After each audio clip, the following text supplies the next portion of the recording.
She was on her final warning. One more mistake, and her life would unravel.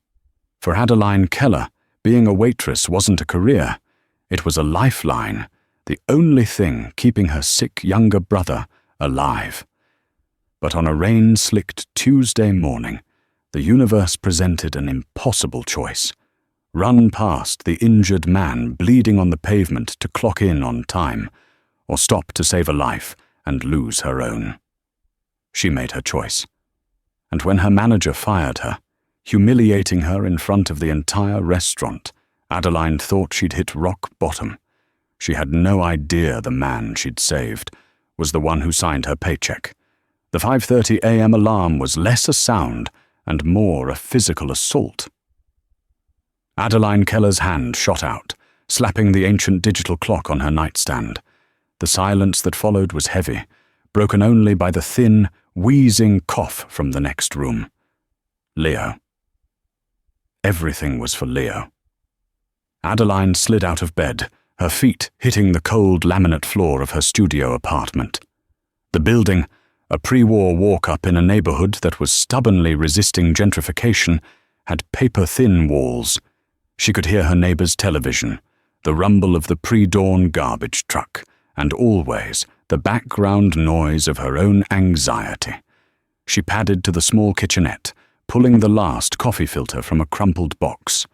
As the machine sputtered to life, she reviewed the battlefield, a pile of envelopes on the tiny table.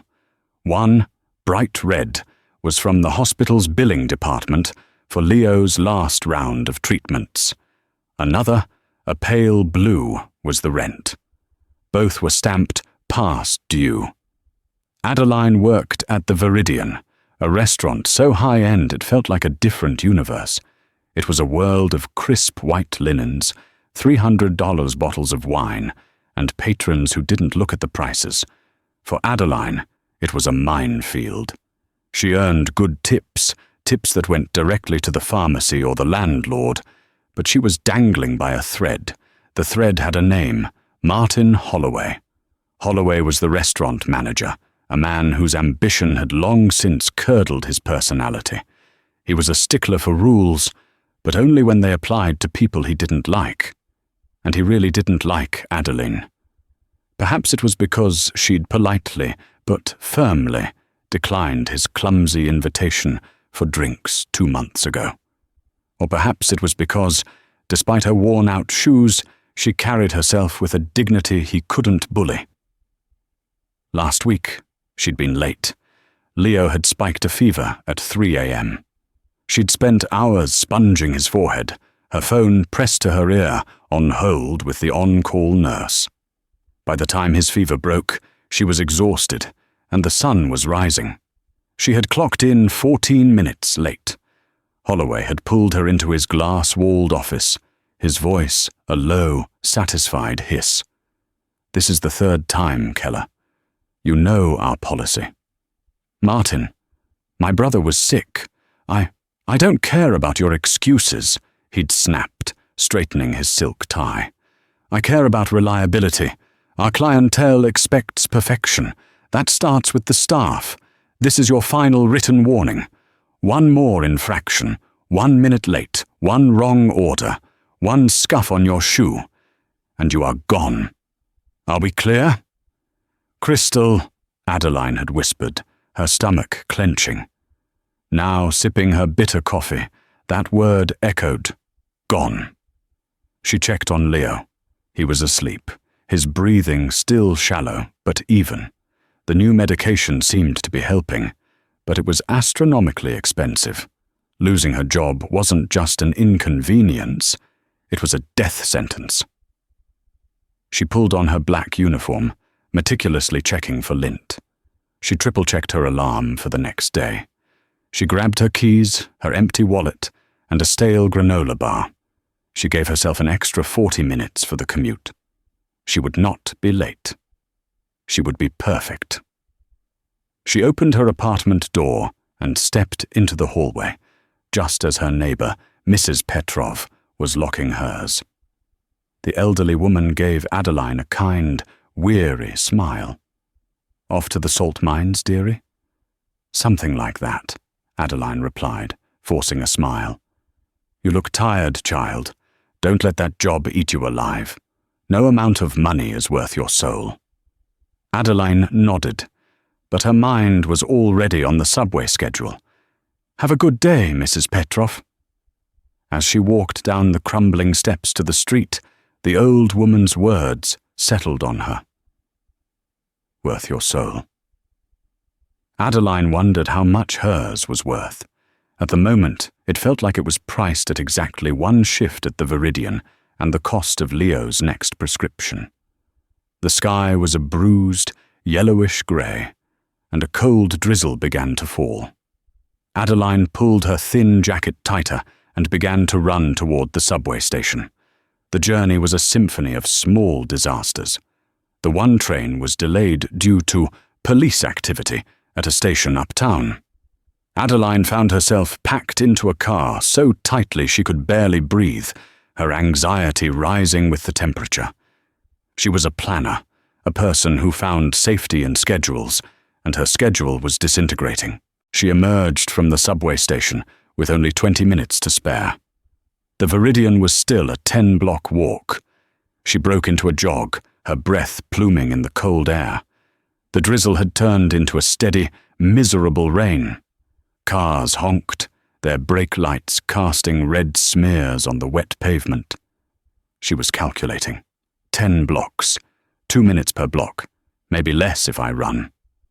I can make it. I can make it. She was half a block from the restaurant, her heart pounding a frantic rhythm against her ribs, partly from the run, mostly from the fear. She could see the polished green awning of the Viridian. She was almost safe. Then she heard it. A sickening sound. Not the loud crash of a major accident, but a wet, heavy thud, followed by the high-pitched screech of bicycle spokes grinding against metal. Adeline stopped dead. It happened at the intersection of 5th and Elm, right in front of her. A sleek black sedan, speeding to make a yellow light, had clipped a cyclist. The cyclist, a man in his late 40s wearing dark gear, was thrown from his bike. He hit the pavement hard, his body rolling once before coming to a stop in the bus lane. His bicycle was a twisted wreck 10 feet away.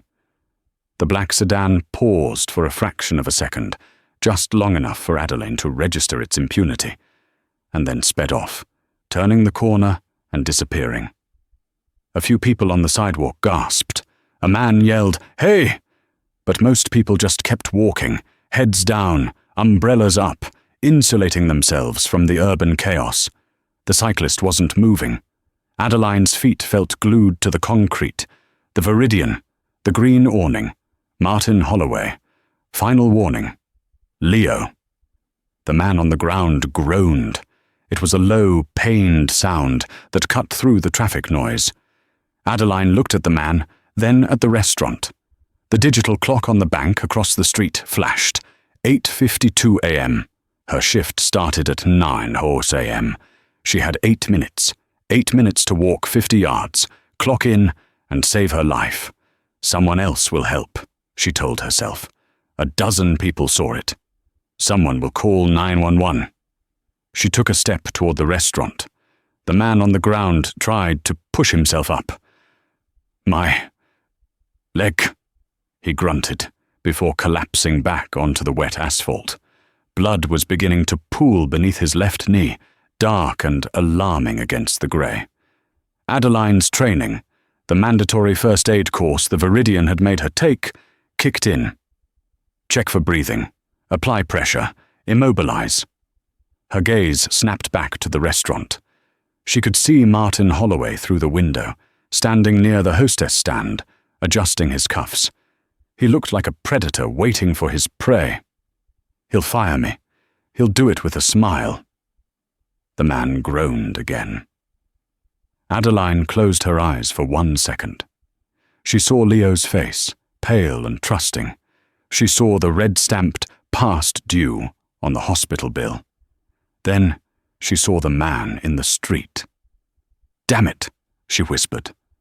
She changed direction, running not to the green awning, but to the man in the bus lane. "Sir, sir, can you hear me?" she yelled, dropping to her knees beside him. The rain immediately soaked through her thin black pants. The man's eyes fluttered open.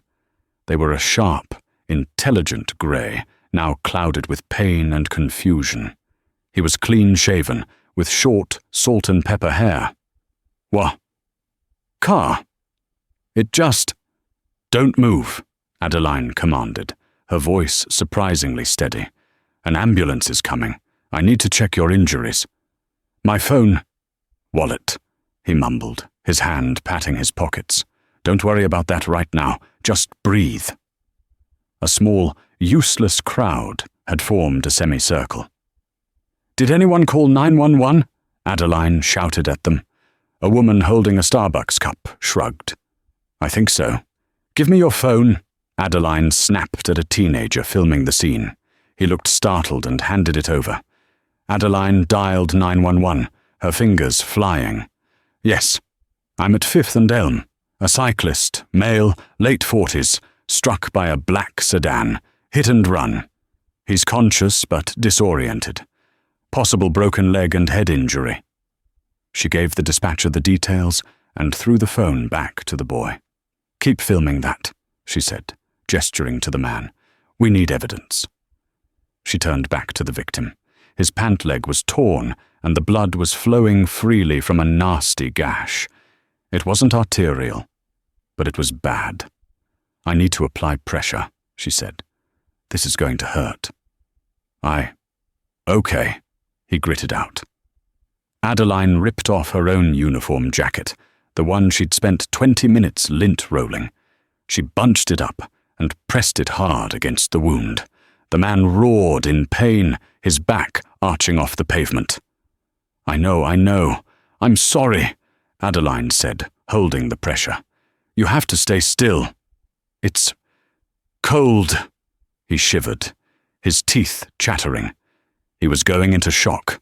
Adeline looked around frantically. Her bag. She ripped it open, passed her time card and her copy of Leo's prescription, and pulled out the emergency foil blanket she kept for Leo's bad days. She draped it over his torso. "You're going to be okay," she said, her voice softer now. "What's your name?" "Theo," he slurred. "My name is Theodore." "Okay, Theodore, you're doing great. The ambulance is 2 minutes out." The bank clock across the street flashed again. 8:59 a.m. Adeline's stomach dropped. 1 minute. "Oh, God," she whispered. She looked at her hands, covered in Theodore's blood. She looked at her jacket, now a ruined, crimson-soaked rag. "You should go," Theodore mumbled, his eyes surprisingly clear for a moment. "You keep looking. At the restaurant, you're late." "I'm fine," Adeline lied, her voice tight. "No, you're not. Go, I'm—" "Shut up, Theodore," Adeline said, not unkindly. "I'm not leaving you." A man in a suit stepped forward from the crowd. "She's right, miss. You should go. We can take it from here." Adeline glared at him. "Are you a doctor?" "No, but—" "Then step back. You're crowding him." The sirens wailed, growing closer. The clock across the street turned to 9:01 a.m. Adeline felt the single hot tear of failure trace a path down her cold cheek. It wasn't just rain, it was the end. She had made her choice. She had saved this man, Theodore, but she had just lost everything else. The ambulance arrived with a screech of tires and flashing lights. 2 paramedics, a man and a woman, jumped out with practiced efficiency. "What do we have?" the female paramedic asked, kneeling beside Adeline. "Hit and run. Male, late 40s. Calls himself Theodore. Brief loss of consciousness, but he's been lucid," Adeline reported, her voice clipping. "Severe laceration to the left leg. I've been applying direct pressure. He's shivering. Definite signs of shock. No obvious deformity in the neck or back. But he hasn't moved." The paramedic raised an eyebrow, impressed. "You a nurse?" "Waitress," Adeline said numbly. "We had a first aid course." "Well, good job, Waitress." The paramedic and her partner took over, skillfully applying a proper pressure bandage and cutting away the pant leg. "You kept him stable. This gash is deep. He was losing a lot of blood." They loaded Theodore onto a backboard. As they lifted the gurney, his hand shot out and gripped Adeline's wrist. His grip was surprisingly strong. "Your jacket," he said, his voice strained. "You—" "Thank you. It's just a jacket," Adeline said, pulling her wrist free gently. "You'll be okay." "Wait," he said. "Your name. I need—" "Miss, we have to go," the paramedic called. "Adeline," she said quickly. "My name is Adeline." "Adeline," he repeated, just before they slid him into the back of the ambulance. "Don't forget." The doors slammed shut, and with a final siren blast, the ambulance pulled into traffic and was gone. Adeline stood alone in the bus lane. The rain had plastered her thin white uniform shirt to her skin. Her hands were sticky with drying blood. Her black pants were soaked and stained. Her jacket was gone. The crowd, its entertainment over, had vanished. She looked at the bank clock. 9:18 a.m. A cold, hollow dread settled in her stomach, far worse than the rain. She was 18 minutes late, disheveled, and covered in a stranger's blood. This wasn't just a fireable offense. It was a public execution.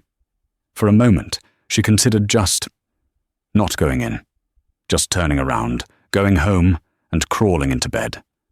But the image of Leo's medical bills stopped her. She couldn't give up. Not yet. She had to try. She had to explain. Maybe, just maybe, saving a man's life would be the one excuse Martin Holloway couldn't argue with. She crossed the street, her reflection in the polished glass doors of the Viridian showing a ghost. She looked like a victim herself. She pushed open the heavy brass-handled door. The restaurant was quiet. Breakfast service was light on weekdays. A few tables were occupied. A finance bro barked into his phone over an untouched espresso. An older couple read physical newspapers in silence. Martin Holloway was at the hostess stand, just as she'd seen him from the street.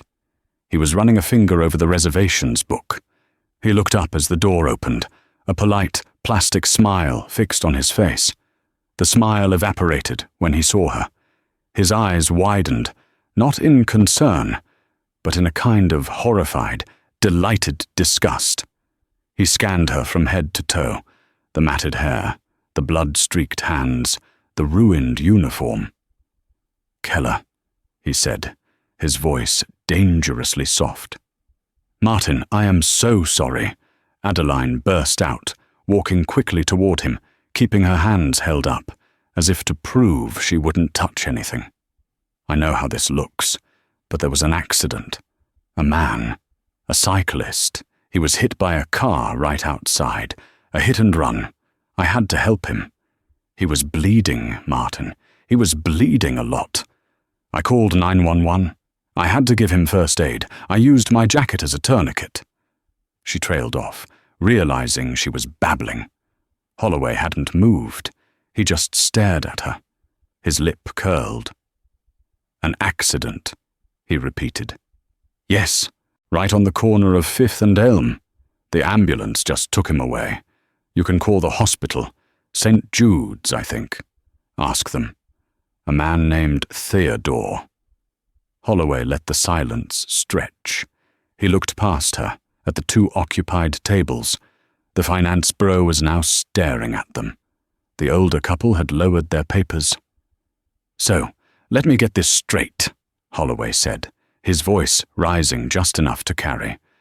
"You are, 20 minutes late?" 18, but 18 minutes late. You arrive for your shift at one of the finest dining establishments in this city, looking like you crawled out of a sewer. You are covered in God knows what. It's blood, Martin. I was helping, and you expect me to believe this. This melodramatic story About a hit and run? He gave a short, barking laugh. Keller, I've heard some excuses in my time. My alarm didn't go off. The subway stalled. But I stopped to play Hero on Fifth Avenue. That's a new one. Very creative. Adeline's blood ran cold. You don't believe me? Believe you? Holloway scoffed. What I believe is that you're irresponsible. What I see is an employee who has flagrantly disregarded her final warning. What I see is a health code violation standing in my lobby. He was enjoying this. His eyes were glittering. Martin, I am telling you the truth, Adeline said, her voice shaking now. Not from cold, but from humiliation and rage. Check the street. His wrecked bike is probably still out there. Ask the valet. Ask anyone. I don't need to ask anyone, Holloway said, stepping closer. He lowered his voice again. I've been waiting for this, Keller. I knew you didn't have what it takes. You're not Viridian material. You never were. Please, she whispered, the fight going out of her. My brother. I need this job. Ah, yes. The brother. He said the word like it was a disease. We're all very sorry about your situation. But this is a business, not a charity. Your personal problems are not my concern. My concern is that my 9 a.m. waitress is standing here at 9:20, scaring my customers and stinking up the room. This was it. It was happening. Martin, please, she begged, a tear finally escaping. Don't do this. Do what? Uphold standards? He straightened his tie, the same gesture he'd used when he gave her the warning. It was a gesture of finality. Go get your things from your locker, Keller, and then get out of my restaurant. The words hung in the air, heavy and irreversible. Get out of my restaurant. Adeline felt the floor drop out from beneath her. It was a physical sensation, a dizzying lurch that made her grab the edge of the hostess stand for support. She left a bloody fingerprint on the polished mahogany. Holloway recoiled. Don't touch that. My God, you're disgusting. He pulled a sanitizer wipe from a drawer and scrubbed at the print. The humiliation was so profound, it was paralyzing. She couldn't move. She just stared at him, at this petty, cruel man who was gleefully dismantling her life over a heroic act. Did you hear me? Holloway demanded. Or is your hearing as unreliable as your attendance? You're fired, terminated.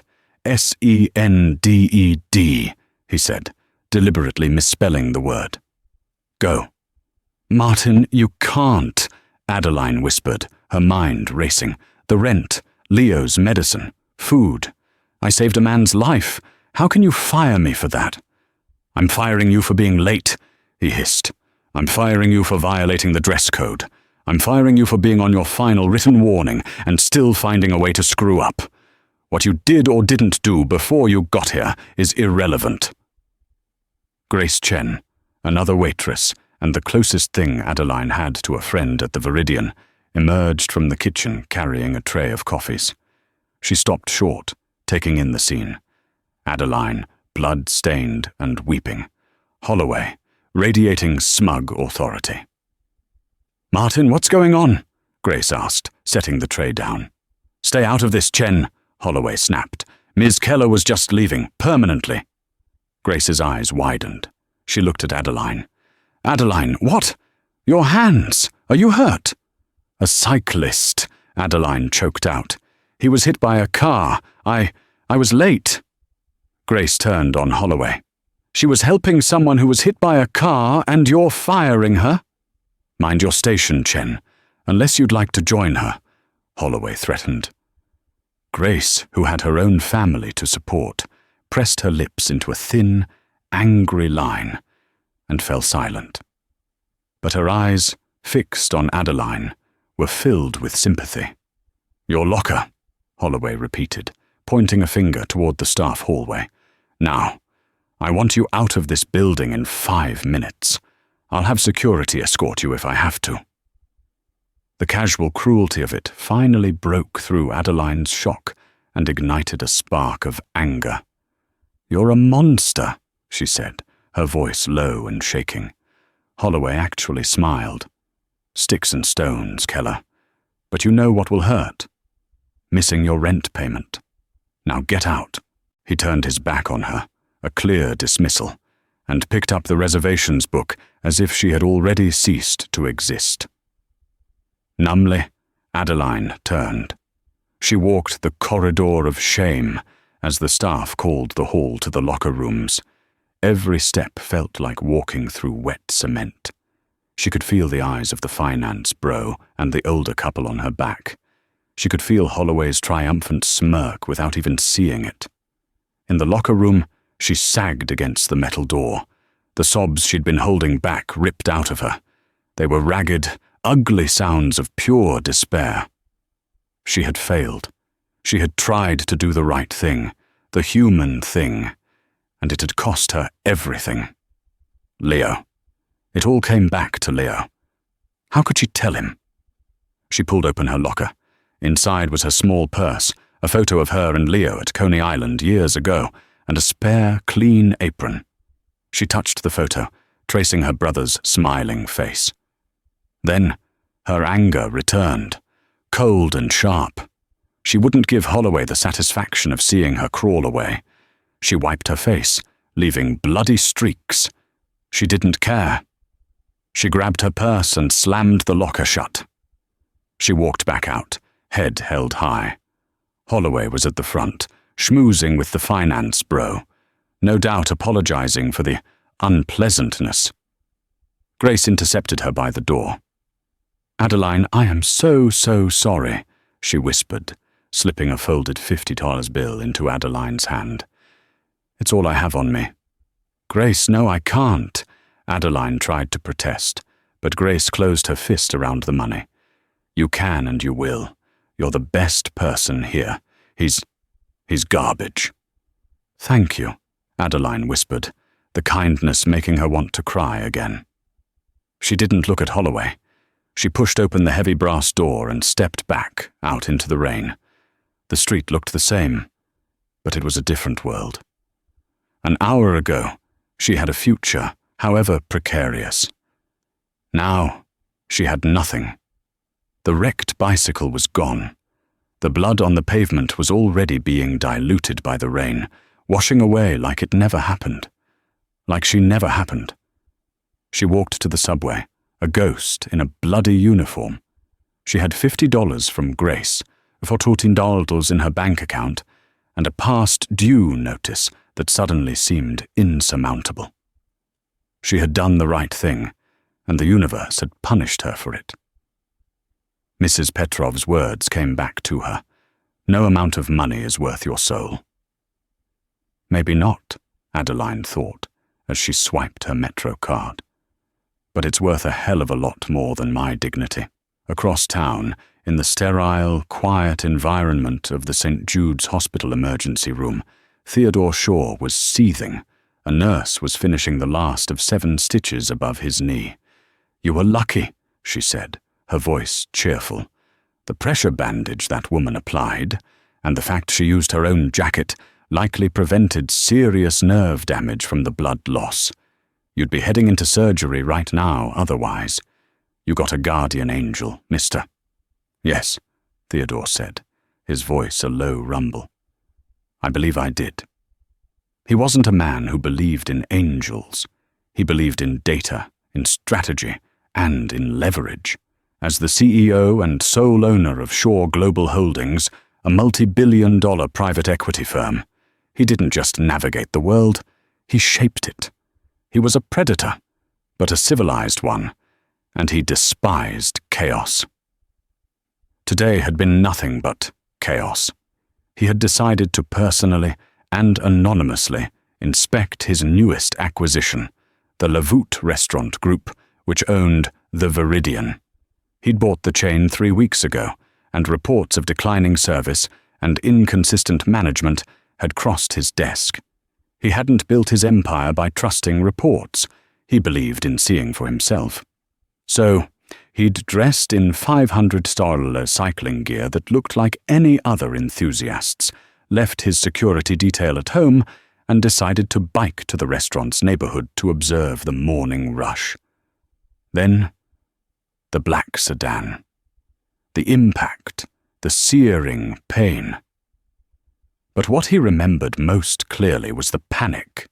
Not just his own, but the panic in the young woman's voice. He remembered her yelling at the crowd, her command when she called 911.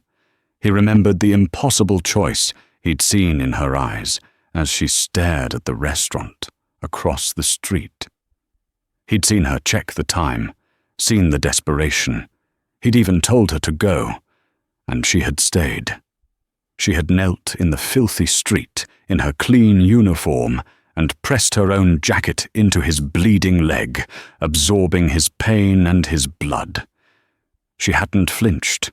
She'd been terrified, not of the blood, he realized, but of being late. And she had stayed. Adeline.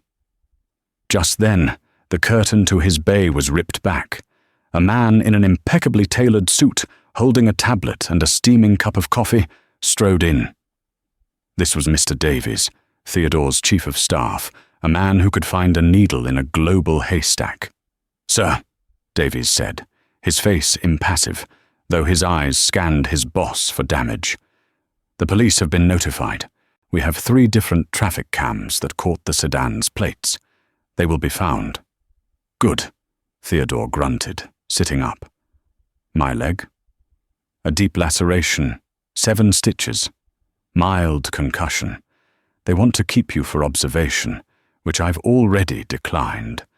Your personal physician is meeting us at your penthouse. I have a car waiting." "Excellent, Davies." "One more thing." Theodore swung his legs off the gurney, ignoring the flash of pain. "The woman who helped me. Her name is Adeline. She works at the Viridian." Davies raised an eyebrow. "The restaurant you were inspecting." "The very one. She was late for work because of me. She was terrified. I saw her manager, a slimy-looking fellow in a cheap suit, staring at her through the window. I want you to find out what happened to her." "Of course, sir." Davies was already typing into his tablet. "Adeline. Do we have a last name?" "No, just Adeline. She's a waitress, early 20s, brown hair, very determined eyes." Davies nodded. "That should be enough." He made a brief, quiet call. Theodore watched him, seeing the subtle shift in his assistant's posture.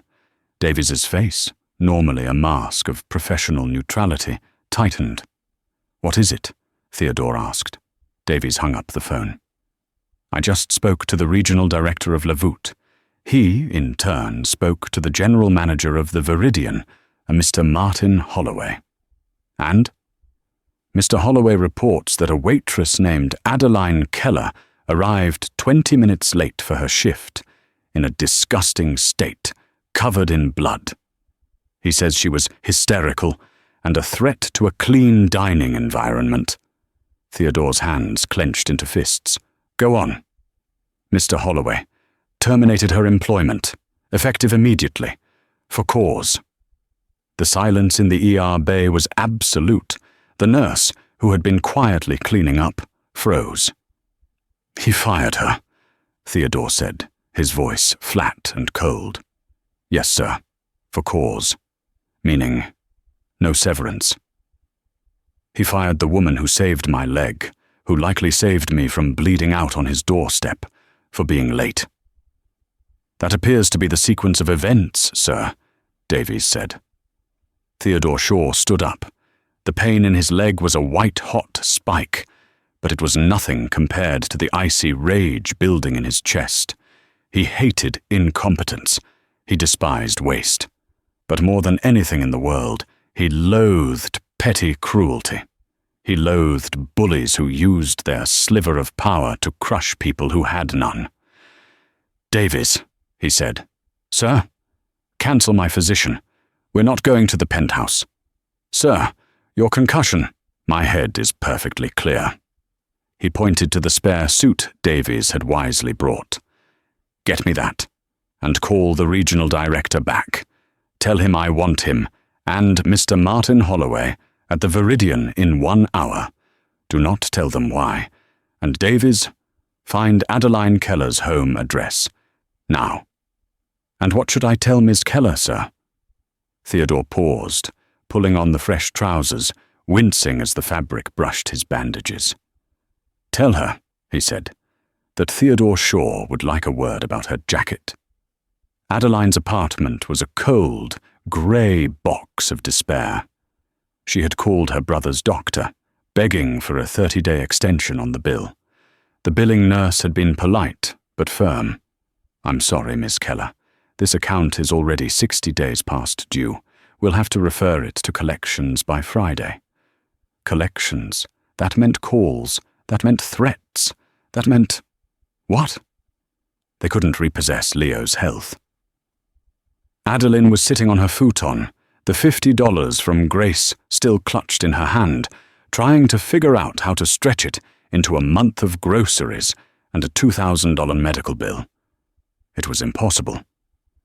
She was crying, not with loud sobs, but with the silent, exhausted tears of the utterly defeated. A sharp knock echoed through the apartment. Adeline froze. The landlord? A collector already? She wiped her face and moved to the door, peering through the peephole. A man in a dark, expensive-looking suit stood in her hallway. He looked completely out of place, like a hawk in a sparrow's nest. He was holding a tablet. She opened the door a crack. "Can I help you?" "Miss Adeline Keller?" the man asked. His voice was professional, neutral. "Yes?" "My name is Mr. Davies. I am the Chief of Staff for Theodore Shaw. You assisted him this morning after his accident." Adeline's mind went blank. "Theodore? The man on the bike? Is he okay?" "He is stable. He suffered a concussion and a severe laceration, but he will make a full recovery. Thanks in large part to your intervention." A tiny spark of relief lit in her chest. "Oh, thank God. That's wonderful. Indeed. Miss Keller, Mr. Shaw has been made aware of the consequences of your late arrival to your place of employment." Adeline's face hardened. "Oh, well, you can tell him thanks, but I'm fine." She started to close the door. "He is also aware that you were terminated," Davies said, not missing a beat. The door stopped. Adeline looked at him, her shame and anger battling. "So he's here to... what? Apologize? A billionaire's apology isn't going to pay my brother's medical bills." She didn't know he was a billionaire. She was just lashing out. Davies' expression didn't change, but his tone softened almost imperceptibly. "He is not a man who apologizes, Miss Keller. He is a man who settles accounts. He has requested a meeting with you. A car is waiting downstairs." "A meeting? About what?" "Your jacket," Davies said simply, "and your future. He believes you are owed for both." An hour later, Adeline walked back through the brass-handled doors of the Viridian. This time she wasn't in a bloody uniform. Davies had waited while she changed into her only good outfit, a simple black dress and flats. She felt clean, but she felt like she was walking to her own execution. The restaurant was in the middle of its busy lunch rush. It was loud, chaotic, and brimming with the energy of people spending money. And at the center of it all, sitting at the best table in the house, table 12, the one usually reserved for celebrities or food critics, was Theodore. He was not the man from the street. The man from the street had been dazed, bloody, and shivering. This man was electric. He was dressed in a bespoke navy suit that probably cost more than her apartment. His salt and pepper hair was perfectly styled. His sharp grey eyes no longer clouded with pain, missed nothing. He was calmly sipping a glass of water, but he commanded the room. Standing next to him, sweating profusely, was Martin Holloway. With him was another, older man in a suit, who looked pale and terrified. "Ah, Miss Keller," Theodore said, his voice smooth and powerful. He didn't stand, but he gestured to the empty chair opposite him. "Please, join us." Adeline sat down, her hands shaking. She looked at Holloway, who stared at her as if she were a ghost. "Well, what is she doing here?" Holloway stammered, looking at Theodore. "Sir, this is the employee I was telling you about. The unreliable one." "Unreliable?" Theodore repeated, savoring the word. "Mr. Holloway, this is Mr. Davies, my chief of staff. And this," he said, gesturing to the pale man, "is Mr. Johnson, the Lavoot regional director. Your boss." Holloway's face went white. "And I," Theodore continued, "am Theodore Shaw. I am not just a cyclist you left to bleed on the street. I am the new owner of Lavoot Restaurants, which means, Mr. Holloway, I am your boss." The clatter of silverware in the restaurant seemed to fade to a dull roar. Holloway's mouth opened and closed, but no sound came out. He looked like a fish suffocating on dry land. I, Mr. Shaw. Sir, Holloway finally choked out. I had no idea. If I had known it was you, it's an honor to what? Theodore's voice was like ice. An honor to let me know you're firing the one competent person on your staff. No, she was late, Holloway said, grasping at his one defense. It was a policy violation, a final warning. Yes, she was late, Theodore said, leaning forward. She was late because she was busy saving my life. She was late because a car, which I now own the license plate of, smashed into me and left me for dead. She was late because you stared at her through that window while she was kneeling in the gutter, pressing her own jacket into my leg to stop me from bleeding out. Every customer in the vicinity was now frozen, listening. I didn't see, Holloway pleaded, his eyes wide with panic. I just saw her show up, disheveled. You didn't want to see, Theodore corrected. You saw an opportunity to exercise your pathetic little slice of power, and you took it. You saw a young woman in distress, and instead of asking, "Are you okay?" you chose to humiliate her. You chose to mock her. You told her. He glanced at a piece of paper Davies had slid him, that her personal problems are not my concern. Is that correct? Holloway was visibly shaking. Sir, it was a misunderstanding. I can rehire her. Right now. Adeline, you're rehired. Adeline just stared at him, speechless. Oh, she's not coming back here, Theodore said with a dismissive wave. This place, this entire restaurant, is tainted by your stunningly poor management. He turned to the regional director. Mr. Johnson. Yes, Mr. Shaw. Mr. Holloway is terminated, effective immediately, for cause. I want him escorted from the building. His final paycheck will be lost in the mail. Am I clear? Sir, you can't, Holloway shrieked, his composure completely gone. I have a family. You should have thought of that, Theodore cut in, before you dismissed the fact that Adeline has a family. A brother, I believe? Leo, with significant medical bills? Adeline gasped. How did he know? Mr. Davies, Theodore said, is remarkably thorough. Security! Johnson yelled, snapping his fingers. Two large men appeared. This is unfair, Holloway screamed as they grabbed his arms. She's a liar. She probably set this all up. Get him out, Theodore ordered, his voice bored. He watched as Martin Holloway, the man who had held Adeline's life in his hands, was dragged, kicking and screaming, through the dining room and out the brass doors. The restaurant was completely silent. Theodore turned back to the table. He looked at Grace Chen, who was standing nearby with a water pitcher, her mouth wide open. "You," Theodore said. Grace jumped. "Sir? What's your name?" "Grace Chen, sir." "Grace, you tried to help Ms. Keller this morning. You showed loyalty and decency. You're the new acting manager. Mr. Johnson will get you the paperwork. Don't disappoint me." Grace simply nodded, tears welling in her eyes. Finally, Theodore looked at Adeline. The fire in his eyes was gone, replaced by something softer. A debt. "Ms. Keller," he said. "Adeline, I believe I owe you quite a lot." The private dining room was at the far end of the restaurant, insulated from the main floor by a heavy oak door. The chaotic clatter of the lunch rush was reduced to a distant, muffled hum, as if it were happening in another world. The silence inside the room was thick and heavy.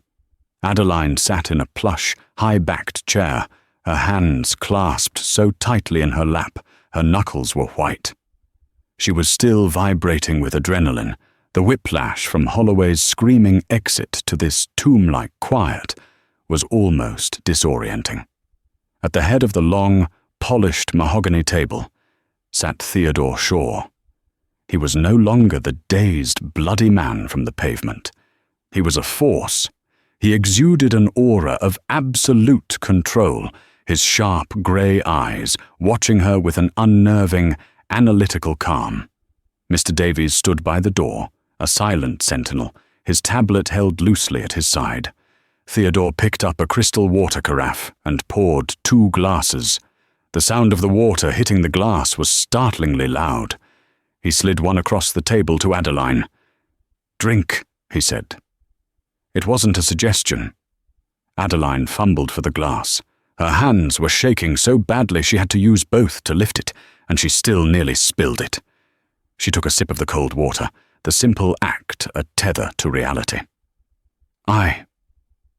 Mr. Shaw, I don't know what to say," she stammered, her voice a reedy whisper.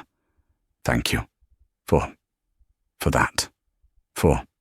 Don't thank me," he replied, his voice smooth and powerful. "Mr. Holloway was a bad asset. I was merely pruning an unproductive branch. What I did was for my business. What we are about to discuss is for you." He paused, then nodded to Davies. The Chief of Staff stepped forward, his shoes making no sound on the thick Persian rug. He placed a long, cream-colored envelope on the table in front of Adeline. It was made of thick, expensive-feeling cardstock. "First," Theodore said, "let's settle the material debt." Adeline looked at the envelope, then at him. "Debt? You sacrificed your uniform and, more specifically, your jacket, in the course of rendering aid to me. A debt," he stated, as if it were a simple accounting ledger. She opened the unsealed flap. Inside was a certified check. Her eyes scanned the line, and her breath caught in her throat. The number was $5,000. Adeline dropped the check as if it were hot. "No," she said, her voice sharp with disbelief. "No, I can't. My jacket was $40 from a thrift store. This is insane." She started to push it back across the table. "My leg is worth considerably more," Theodore said, his gaze unwavering. He did not move to take the check back. "You also, as I recall, used your own first aid supplies, and you suffered significant emotional distress at the hands of my employee, for which this company is liable. We've estimated high. Consider it a bonus for your excellent first aid skills, and a down payment on our apology." Adeline stared at the slip of paper. $5,000. It would cover 2 months of Leo's treatment. It would pay her past due rent. It was a lifeline, but it was a temporary one.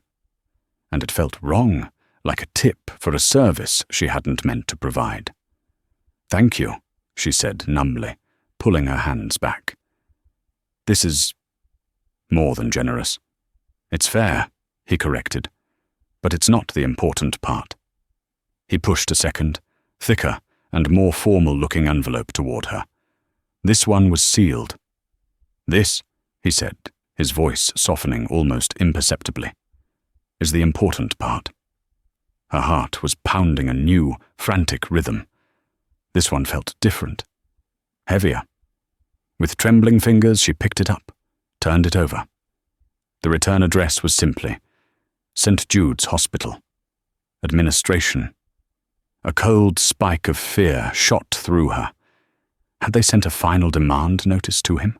Had they tracked him down from the ambulance? Her humiliation deepened. "Open it," he urged gently. She tore the seal, her fingers clumsy. She unfolded the single sheet of paper inside. It was official letterhead. "Dear Ms. Keller, we are pleased to inform you that the outstanding balance for patient Leo Keller has been paid in full by an anonymous benefactor. Your current account balance is $0. Furthermore, upon review of his case, the St. Jude's Foundation Board has elected to sponsor Mr. Keller's ongoing cardiac care. All future treatments, procedures, and required medications related to his condition will be covered in full. We wish you and your brother the very best." Adeline read the first paragraph, and her vision blurred. She read it again. Paid in full. The red-stamped "past due" notice on her table flashed in her mind. Gone. Then she read the second paragraph. Ongoing cardiac care. All future treatments covered in full. It wasn't just the past. It was the future. It wasn't just the bill that was suffocating her. It was the next bill. And the one after that. It was the constant, crushing terror of the next specialist, the next prescription, the next emergency. It was a lifetime of debt, a future she had already mortgaged, and in one sentence, it was erased. The strength left her body. The glass she was holding slipped from her hand, thudding onto the thick carpet, spilling water. She didn't notice. A sound ripped out of her chest, a ragged sob that was part agony, part disbelief, and part a relief so profound it was physically painful. She bent forward, burying her face in her hands, and she wept. She wept for her brother. She wept for the years of panic, for the missed meals, for the terror of every ringing phone. It all came pouring out in the silent, opulent room in front of the most powerful man she had ever met. Theodore didn't move. He didn't patronize her with a there.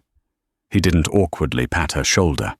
He simply sat in the silence, giving her the dignity of her own release, watching her as if this too was a necessary part of their transaction. It felt like an eternity before the sobs subsided into shuddering breaths. She finally looked up, her face streaked with tears, her eyes red and raw. She fumbled for a napkin. "Why?" she asked, her voice thick and broken. This is his life. You can't just give someone a life. Firing Martin, that was one thing. This is too much." "Firing Martin was business," Theodore repeated, his voice firm, pulling her back to focus. He was a line item that was bleeding red. He was inefficient, cruel to his staff, which breeds turnover, and he exposed this company to a lawsuit that you would have, I assure you, won. Getting rid of him was a simple, logical correction.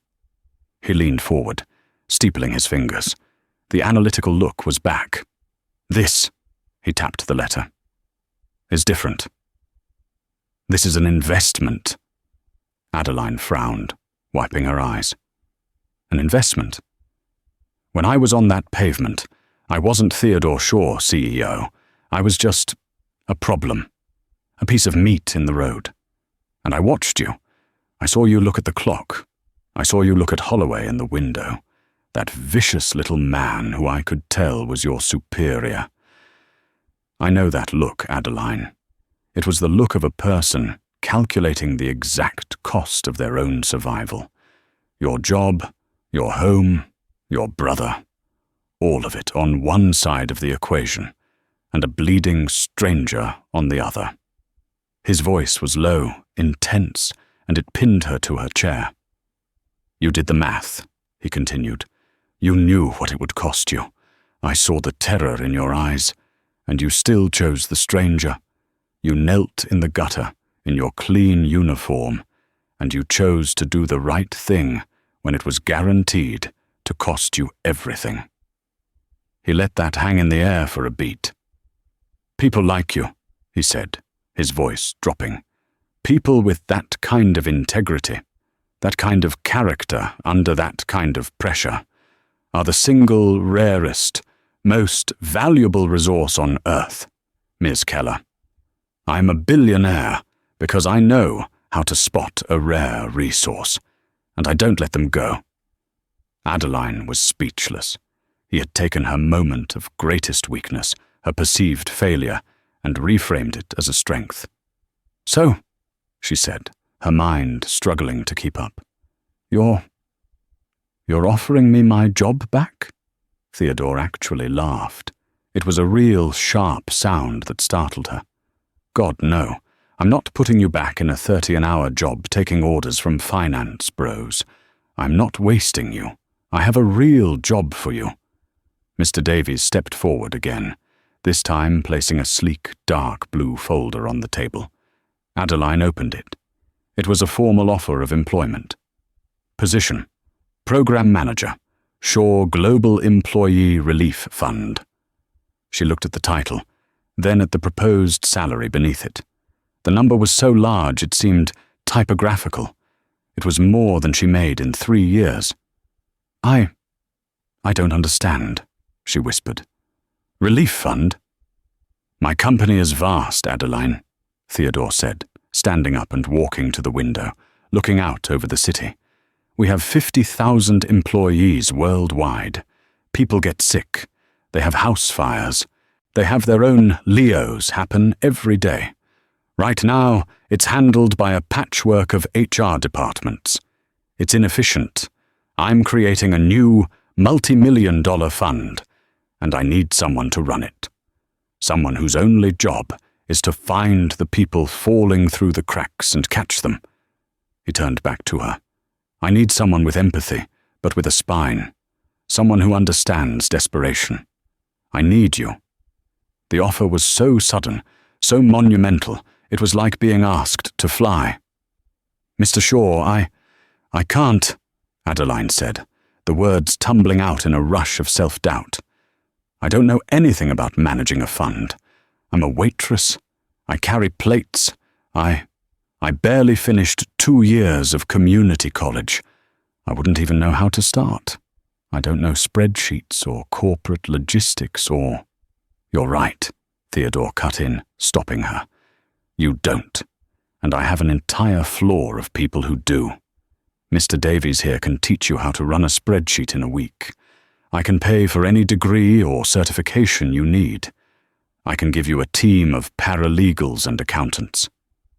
He walked back to the table and leaned on it, bringing his face closer to hers. "But none of them," he said, "can be taught what you already know. I can't teach integrity. I can't teach what it feels like to be so desperate you have to choose between a dying man and your dying brother. You have the one thing I can't buy: perspective. That is why you're qualified." He stood to his full height, wincing slightly as he put weight on his injured leg, a sudden, human reminder of the man in the street. He extended his hand across the table. "The job is yours, Adeline. No more final warnings. No more choosing between your life and your brother's. Just work. Hard, meaningful work." Adeline looked at his outstretched hand. This was the hand of the man she had saved, the man who had just saved her. She looked at the letter that had given Leo his future. She looked at the folder that held her own. She stood up.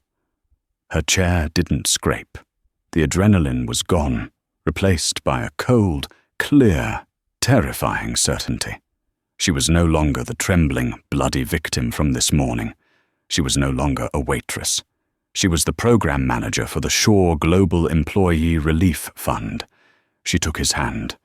Her grip, for the first time all day, was perfectly steady. When do I start? Sometimes, the worst day of your life is just a disguise for the best thing that will ever happen to you. Adeline Keller thought she was losing everything when she stopped to help a stranger. She thought kindness was a luxury she couldn't afford. But what she didn't know was that character is a currency, and integrity pays dividends. That day, she lost a job, but she gained a future. Her act of compassion wasn't just a ripple, it was a tidal wave that washed away her darkest fears and exposed the cruelty of a petty tyrant. It's a powerful reminder that you never, ever know who you are talking to or who you are helping. The person you overlook, the stranger you pass by. They might just hold the keys to your entire world. What did you think of Adeline's story? And what would you have done in her shoes? Let us know in the comments below. We read every single one. If this story moved you, please hit that like button, share it with someone who needs to hear it, and be sure to subscribe and turn on all notifications so you never miss a new story of karma and redemption. Thank you for listening.